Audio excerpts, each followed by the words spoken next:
Não há nada que ajude tanto o cristão a suportar as provas que encontra em seu caminho do que o hábito de ver Deus em todas as circunstâncias.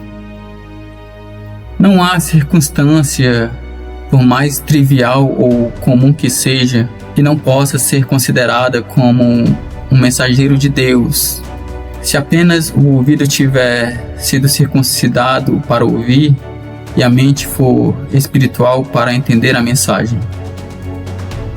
Se perdermos de vista essa valiosa verdade, a vida em inúmeras ocasiões não será mais do que maçante monotonia, não nos apresentando nada além de circunstâncias ordinárias, comuns.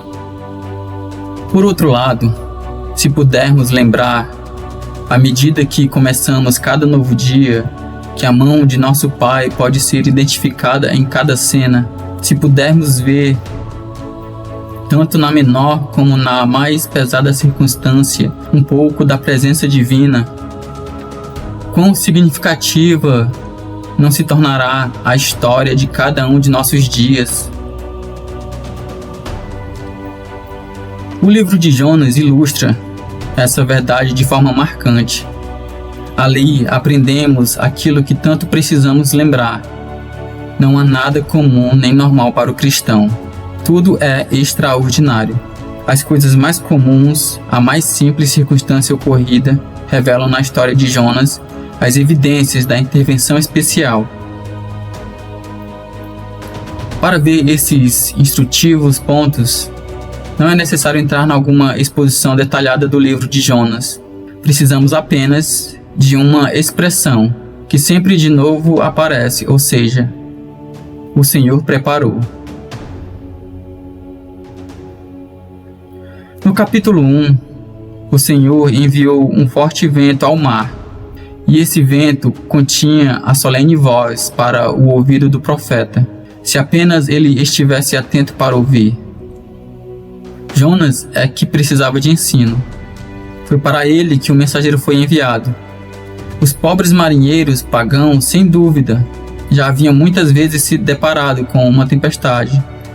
Para eles, isso não era nada novo, nada especial, nada mais que a sorte comum dos homens do mar.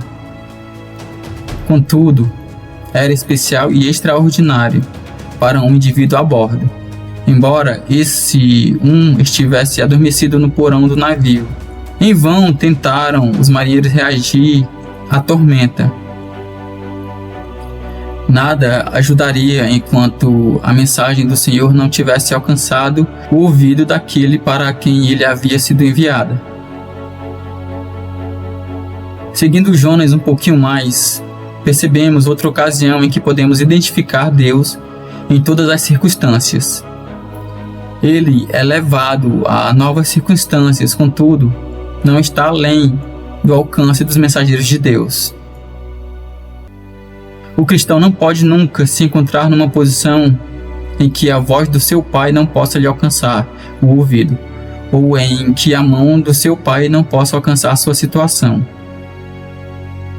Porque tanto sua voz pode ser ouvida como sua mão pode ser vista em qualquer lugar.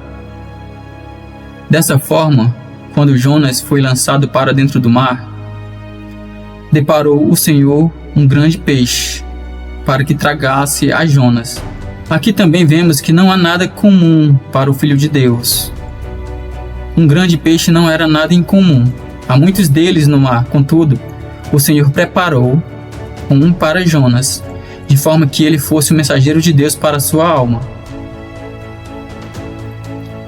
Novamente, no capítulo 4, encontramos o profeta assentado no lado oriental da cidade de Nínive, num impaciente mau humor, aborrecido porque a cidade não havia sido subvertida, implorando que o Senhor lhe tire a vida.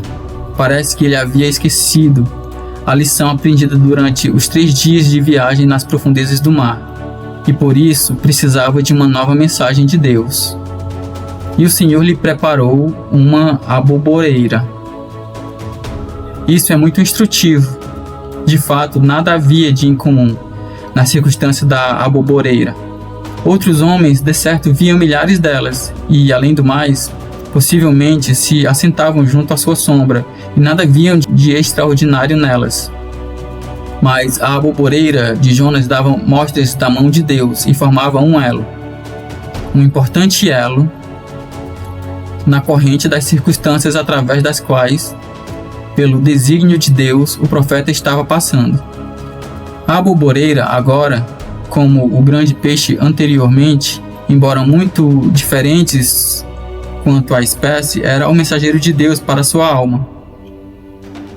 E Jonas ficou grandemente agradecido pela aboboreira. Anteriormente, ele havia desejado morrer, mas esse desejo era mais o resultado da sua impaciência e desgosto, do que de um santo desejo de partir e descansar para sempre.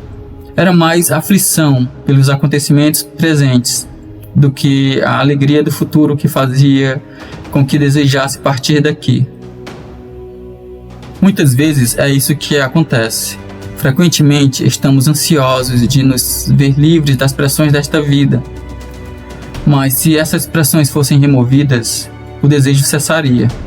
Se desejássemos a volta de Jesus e a glória da sua bendita presença, as circunstâncias não fariam diferença. Deveríamos então possuir esse desejo tão ardente pela volta dele, como temos o desejo de nos ver livres de nossas atuais pressões e tristezas. Jonas, enquanto estava assentado junto à sombra da aboboreira, não pensava em partir, e o próprio fato de estar grandemente agradecido pela aboboreira provou o quanto ele precisava dessa mensagem especial do Senhor. Ela serviu para tornar manifesta a verdadeira condição de sua alma, quando pronunciou estas palavras: "Toma, eu te peço a minha vida, porque me é melhor morrer do que viver." O Senhor pode fazer até mesmo de uma aboboreira um instrumento para revelar os segredos do coração humano. Com toda a verdade, o cristão pode dizer: Deus está em todas as circunstâncias. A tempestade ruge e a voz de Deus se ouve. Uma aboboreira brota em silêncio e nisso se vê a mão de Deus. Contudo, a aboboreira era um mero elo da corrente, porque o Senhor preparou um verme, e esse verme, insignificante como era, quando visto como um instrumento, era, contudo, agente divino tanto quanto o forte vento ou o grande peixe. Um verme, quando usado por Deus, pode fazer maravilhas. Ele murchou a aboboreira de Jonas. Ele ensinou, da mesma forma que ensina a nós, uma solene lição. De fato, ele era apenas um agente insignificante, cuja eficácia dependia da sua cooperação com outros. Mas isso meramente ilustra mais ainda a grandeza da mente de nosso Pai. Ele pode preparar um verme, e ele pode preparar um ardente vento oriental, e fazer com que ambos, embora tão diferentes um do outro, se tornem favoráveis a seus grandes desígnios. Em suma, a mente espiritual vê Deus em todas as circunstâncias. O verme, a baleia e a tempestade, todos são instrumentos na sua mão. Tanto os mais insignificantes como os mais esplêndidos agentes. Todos promovem a sua vontade. O vento oriental não teria sido eficiente, mesmo sendo tão ardente, se antes o verme não tivesse executado o trabalho para o qual foi designado. Quão impressionante é isso tudo! Quem é que pensaria que um verme e um vento oriental poderiam ser ambos coagentes na execução de um trabalho de Deus? Contudo, foi isso que aconteceu. Grande e pequeno são termos usados pelos homens. Eles não podem ser usados com referência a Ele, que se inclina para ver o que se passa no céu, bem como o que se passa sobre a terra. Salmos, capítulo 113, versículo 6. Todas essas coisas são iguais para Ele, que está assentado sobre a redondeza da terra. Isaías, capítulo 40, versículo 22. Jeová pode contar o número das estrelas, e enquanto Ele o faz, sabe exatamente o que acontece com uma pequenina ave que está sendo abatida. Ele pode fazer do redemoinho a sua carruagem e de um coração quebrantado a sua morada. Para Deus, nada é grande ou pequeno. Por isso, o crente não deve considerar nada comum ou ordinário, porque Deus está em todas as circunstâncias. De fato, o cristão deveria passar pelas mesmas circunstâncias, enfrentar as mesmas provas, deparar-se com os mesmos contratempos que os outros homens, mas ele não precisa enfrentá-los do mesmo jeito deles, nem deve interpretá-los segundo o mesmo princípio. Nem devem essas circunstâncias trazer ao seu ouvido o mesmo tipo de relatório ou impressão. Ele deve ouvir a voz de Deus e deve prestar atenção à sua mensagem, tanto na mais simples como na mais extraordinária ocorrência do dia. A desobediência de uma criança ou a perda de um patrimônio, o desvio moral de um empregado ou a morte de um amigo, tudo deveria ser olhado como mensageiros divinos à sua alma. Assim também, quando olhamos à nossa volta no mundo, Deus está em tudo. Tronos caindo, impérios desmoronando, fome, pestilência e cada evento que ocorre entre as nações, tudo exibe traços da mão de Deus e articula uma voz para o ouvido humano. O diabo tentará roubar do cristão a doçura deste pensamento. Ele vai procurar levar o cristão a pensar, no mínimo, que a mesmice das circunstâncias do dia a dia nada tem de extraordinário, mas é o que acontece com todos os outros homens. Mas não devemos nos submeter a ele nesse assunto. Devemos iniciar as nossas manhãs com essa verdade vivamente impressa em nossa mente. Deus está em todas as circunstâncias.